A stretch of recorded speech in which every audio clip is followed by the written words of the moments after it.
आज यानी 5 मार्च को शेयर बाजार में जबरदस्त बढ़त देखने को मिली। सेंसेक्स करीब 500 अंक की तेजी के साथ 79,650 के स्तर पर कारोबार कर रहा है, जबकि निफ्टी भी लगभग 200 अंक चढ़कर 24,650 के आसपास पहुंच गया है। बाजार में ऑटो और एनर्जी सेक्टर के शेयरों में सबसे ज्यादा खरीदारी देखने को मिल रही है, जिससे निवेशकों का भरोसा मजबूत बना हुआ है।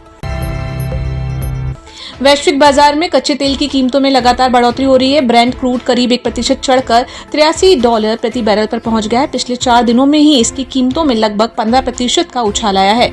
जानकारों का मानना है कि अगर मिडिल ईस्ट में तनाव और बढ़ता है तो तेल की कीमत $120 प्रति बैरल तक पहुंच सकती है, जिसका सीधा असर भारत में पेट्रोल और डीजल की कीमतों पर पड़ सकता है।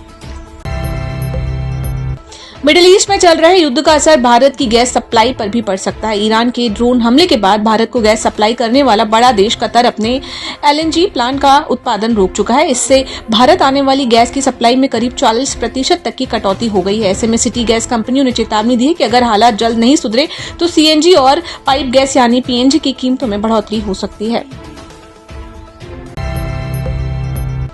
ईरान इजराइल तनाव का असर एविएशन सेक्टर पर भी दिखाई दे रहा है। जेट फ्यूल यानी एटीएफ की कीमत मार्च में करीब 6% बढ़कर 96,638 रुपए प्रति किलो लीटर हो गई है। एयरलाइंस के कुल खर्च में फ्यूल की हिस्सेदारी 30 से 40% तक होती है। इसकी कीमत बढ़ने से कंपनियों के मुनाफे पर दबाव बढ़ गया है।